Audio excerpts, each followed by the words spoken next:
Hey guys, and thanks for tuning into TradeChat. My name is Panzer, and today I'm going to be talking about some of the class changes taking place in patch 5.0, which is the last patch before the new expansion Mists of Pandaria. I hope you enjoyed today's video, and if you do, remember to rate it thumbs up.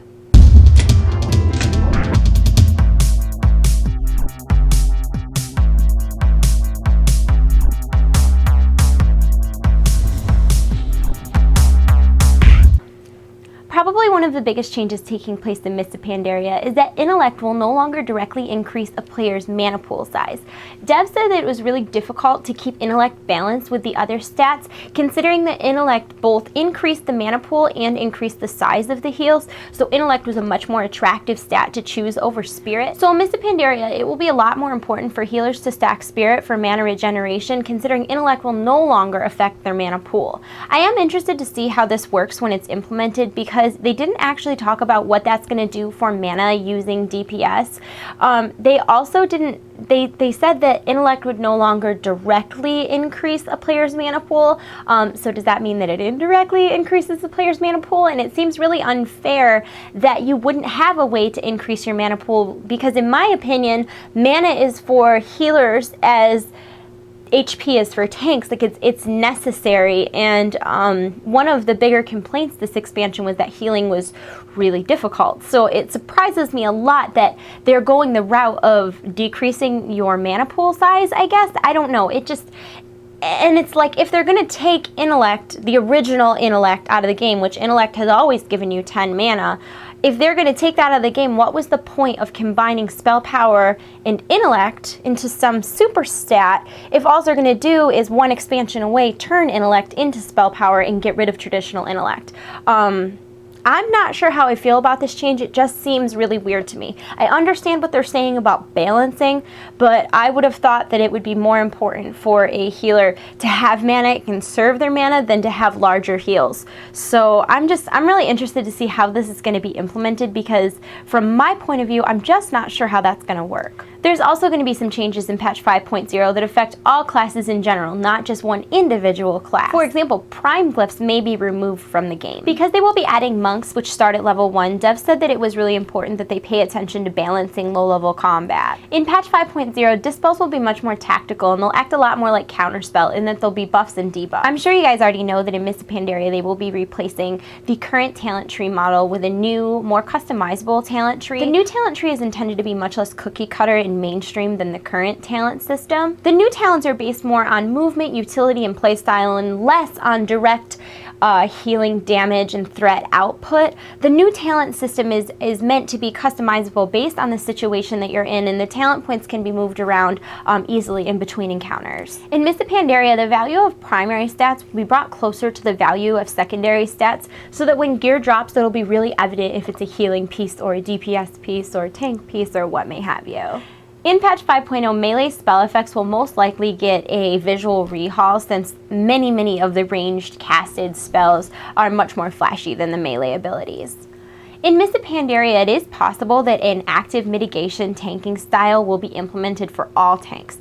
This means that, say like a rage-based tank will no longer gain rage based on damage taken. He'll gain rage based on the abilities he uses to do damage. This will also even out damage between tanks and DPSs. I'm not really 100% sure what this means, and I couldn't find too much information about it, but I know they will be making some changes to raiding in Mists of Pandaria, where you will get 8 buffs when you enter a raid that will be health, attack power, spell, haste, melee haste, crit mastery, and your primary stats. PvP overall in Mists of Pandaria will see a few changes.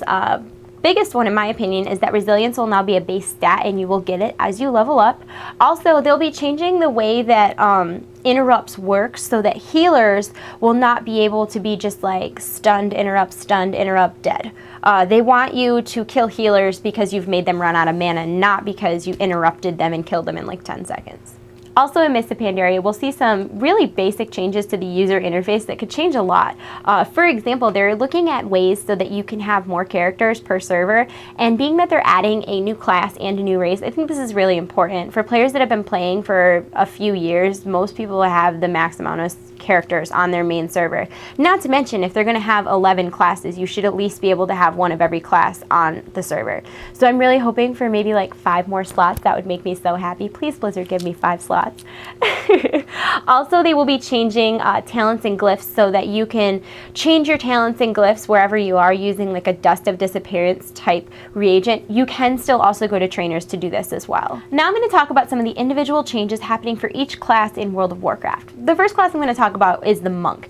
The Monk is obviously the new class that is being added, and it can heal, tank, or DPS. Its healing spec is very, very interesting to me because it will use mana, and it actually damages in order to do heals. Monk can competitively heal without ever actually targeting a friendly player, and it'll be sort of similar to how a Disciplined Priest can cast Smite and heal their party.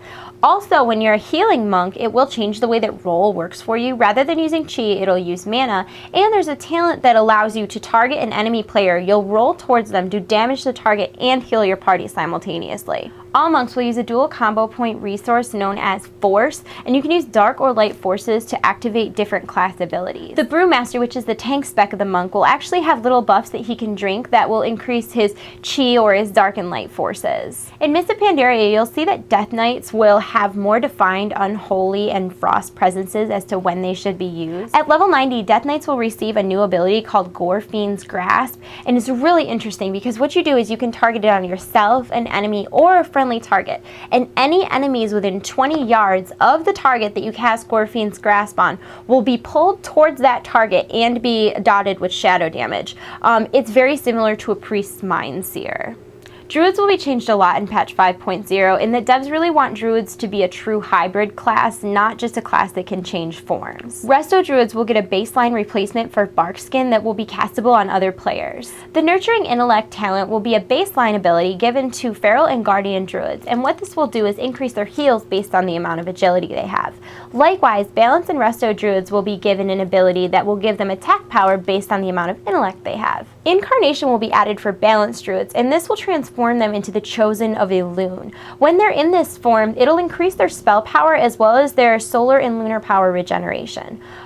This immediately sparked concern in my mind. It's never been directly said if they're actually removing Moonkin form. It doesn't make sense to me that you could go into Moonkin form and then you get another like cooldown form, especially since in Cataclysm they removed tree form and gave like new tree form, and they're making this big deal out of druids being a hybrid class. I'm very concerned that the Moonkin form may be removed from the game. Although the Chosen of Elune form is certainly not very specific in what they mean by that. That could be a Dryad, or it could just be like a beefed up glowy Moonkin or something. So I kind of have like a sinking feeling that they may be getting rid of Moonkin form as a form and make it a cooldown more like the new tree form. It's weird that they're doing this to me. I haven't really healed since they took tree form away from druids. I don't understand, like, part of being a druid is not looking at your character, and it's weird to me that, sigh, I don't know. I have a sinking feeling they'll be removing laser chickens from the game or just making them a cooldown, and it kind of defeats the entire purpose of why I chose a druid 4 years ago. So I'm not sure how I feel about all this, but I'm not going to judge it too much until I actually get to play it. They're thinking about adding a new ability at level 87 for all druids that will increase flexibility, utility, and survivability for a druid, but it definitely wasn't very specific in how exactly they would do that. It just sounds like a new cooldown for all specs of druid, but we'll see. In patch 5.0, Paladins may see a change to Inquisition in that there'll be a glyph that will increase its duration a lot and decrease its effectiveness a little. In Mists of Pandaria, Judgment will have a 6-second cooldown, a 30-yard range, and will generate 1 holy power upon use. Word of Glory doesn't have a cooldown in patch 5.0, so a prop paladin can choose to heal with it, or get an absorption effect through Holy Shield, or get blocked through Shield of Righteousness. We'll see a lot of changes to hunters in patch 5.0. They're getting rid of melee weapons, they're getting rid of the minimum range. As a trade-off for getting rid of minimum wage, hunters will no longer be able to parry attacks. Something else I found interesting was the aspect of the cheetah will no longer daze you if you get hit. It'll just turn off the speed bonus. And they'll be adding a new trap called a Transmorph Trap, which allows you to cast Scare Beast on the Transmorph target. It'll have a similar duration to Freezing Trap. In 5.0, mages will no longer trade survivability for DPS, and they'll be able to keep up with the other 2 specs as far as damage done. Fire probably won't see too many changes in Mists of Pandaria because devs are pretty happy with the way it's working currently. In Mists of Pandaria, Spell Steal will actually count as a dispel, and it'll have a cooldown. Not only will it have a cooldown, but it'll have the longest cooldown of any of the dispels. This is because they intend Spell Steal to actually remove all of the buffs from the target and only give one of them to the mage. This is not set in stone yet, but it sounds like a pretty cool idea. I'm sure that some people will say it's overpowered though. For Priests in Mists of Pandaria, light wells will be made taller and easier to see to encourage more people to click on them. In 5.0, you'll never see a cap on shadow orbs. Mind Blast will cost 1 orb and won't have a cooldown. Holy Nova may become a discipline spell that somehow interacts with evangelism. Discipline Priest will be getting a new casted shield spell in Mists of Pandaria called Spirit Shell, and this will not cause weakened soul, so a lot of people are really excited about it. In Mists of Pandaria, Leap of Faith will continue to have a facing requirement because devs don't want healers to be able to just look at the bars. They want them to pay attention to the situation as well, and it was speculated that this would be changed, but it's definitely not going to be. Warlocks will be disappointed to learn that in Mists of Pandaria, they will not be getting new pet models for their pets, although pets will be untied from specs and will become more of a utility choice. Grimoire of Supremacy will allow you to change your Felguard into a Wrathguard, and pet twisting will be eliminated from Demonology. Soul Harvest may be removed because Soul Shards will be passively regenerated out of combat, and you'll get Soul Shards every time that you use Drain Soul, even if you don't kill the target. With Killjade and Cunning, which is a new Warlock spell, you'll be able to move while you cast spells and abilities, but this will come at the cost of double cast time. Even if you stop immediately after you start moving, you'll still have to finish off that spell with half the casting speed. There'll be a new system added in Mists of Pandaria, allowing you to refresh your dots within 6 seconds before the dot falls off without having any sort of clipping effect. Improved Soulfire will be removed in patch 5.0 because they'll be adding a buff called Infernal Embers. Infernal Embers procs when you cast Incinerate on an immolated target. For each effect of Burning Embers that you have on you, you'll get 10% additional damage with your next single Conflagurate or Incinerate spell. What's neat is as you build up more embers on yourself, you'll actually light on fire, and you'll be when you're most powerful, you'll be like a full-fledged flaming torch person. So I thought that was really cool. Shadow Bolt will become a level 1 baseline ability for all Warlocks that will change based on their spec at level 40. Incinerate will be given to Destruction Warlocks, Demonic Slash will be given to Demonology Warlocks, Malfuric Grasp will be added for Affliction, and what this will do is it's actually a channeled nuke that will increase the tick rate of all of your docs by 100% while you're casting.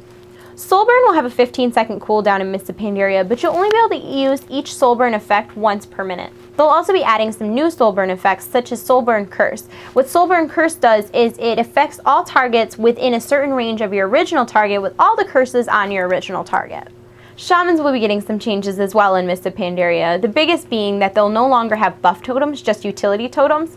All the core shaman buffs that they used to get from totems will now be passive auras on the shaman. Elemental Harmony will be added for shamans, and this will allow them to drop multiple totems within the same element. They can't be the same exact totem though, and they also don't apply to fire totems. Warriors in Mists of Pandaria will get Blood and Thunder in both arms and protection specs. Berserker Stance may become an AoE damage stance. Wild Strike is being added for Warriors, which is an offhand attack without the cast time of Slam, and it'll be used to replace Furious attacks. There'll be a Blood Surge proc associated with this that'll allow you to do 3 cheap wild shots on a 1-second global cooldown. Intercept will be removed, and Charge will have a lowered cooldown to balance this out. In 5.0, they'll actually be changing some of the core abilities of Warriors so that they'll generate rage instead of costing it. Last but not least, Rogues will also be seeing some changes in Mists of Pandaria. First and foremost, devs want to give Rogues something to bring to the table so that they'll be more likely to be included in raids and dungeons. Rogues in Mists of Pandaria will be able to use 1 damage poison and 1 utility poison without losing the benefits of having multiple damage poisons. Vendetta will be an opening ability that will allow Rogues to be at a distance from their target while doing just about full damage. Vendetta marks an enemy for death, increasing all the damage you deal by 20% for 15 seconds. While Vendetta is active, the Rogue may deal vengeful strikes to the marked target. Killing Spree is a rogue ability that you'll get at level 90 that will target a random enemy within 10 yards, and it'll deal a damaging strike that generates 5 combo points. What's cool about it is that it can be used multiple times within 5 seconds of its first activation, meaning that Rogues can actually use this ability to control how many times that they do teleport. Obviously, nothing that they've released on Mists of Pandaria is set in stone so far. There'll be a lot of changes made before the it even goes into beta. So don't take anything from this as something that's definitely 100% going to happen, because it's all subject to change before the beta and then the actual release of the game. But it is interesting to see the direction that they're going. I'll be doing more videos as more information is released. Remember that on Mondays I have a like random fun content. Next Monday will be an interview from BlizzCon with WoW Crendor. On Tuesdays I do my TradeChat, news, World of Warcraft, Blizzard videos. On Wednesdays I'm doing Let's Plays, which we're currently doing, me and Crendor are doing Borderlands, and on Thursdays I'm uploading a Q&A. So it's 4 scheduled videos a week, so be sure to subscribe if you haven't already. If you liked this video, remember to thumbs up and favorite and comment. Congratulations to Henton V1, who won my little prize package that I gave away in last week's Trade Chat video. For the meantime, that does bring me to today's question of the day, and that is, what do you think the biggest class change that is planned for Mists of Pandaria is? Personally, I think that Druids will see the biggest change, being that they're going to have 4 specs, and that there'll be an entirely new spec of Druid, as well as the possibility of Moonkin form being removed. I think Druids are going to see some of the biggest changes in the game, and I'm not sure if it's positive or negative yet. But what do you guys think? While you're thinking about that, check out today's screenshot of the day.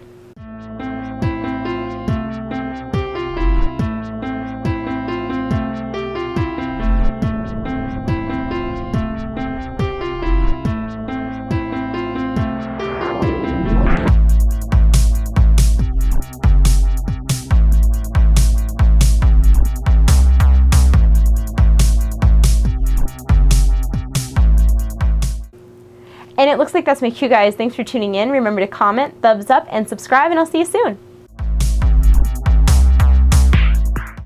So just so that you guys know, I am running in this competition called King of the Web. I'm running for Gamer Queen of the Interwebs. And it's a voting competition, and you get 10 votes a day to use on whomever you like. And if you vote so many days in a row, they give you extra votes at the end of the week. And the winner of the gaming competition gets a $500 GameStop gift card.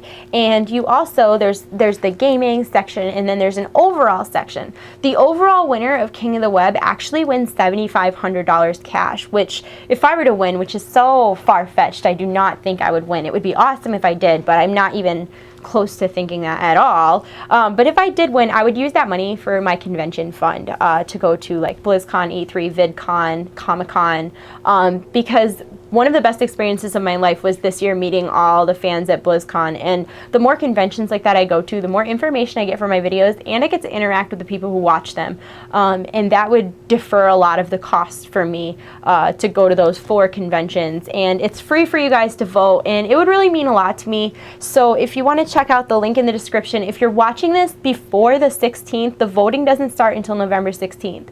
You can go and you can check out my page and stuff on the 15th, but if you're watching this on the 15th, you cannot vote until the 16th. The competition will go on for 2 weeks, and at the end of 2 weeks they'll announce who has the most votes and who is king or queen of the web. I'll probably be uploading little reminder videos to vote for me, but if you would vote for me, I would really appreciate it, and it would really help me out a lot.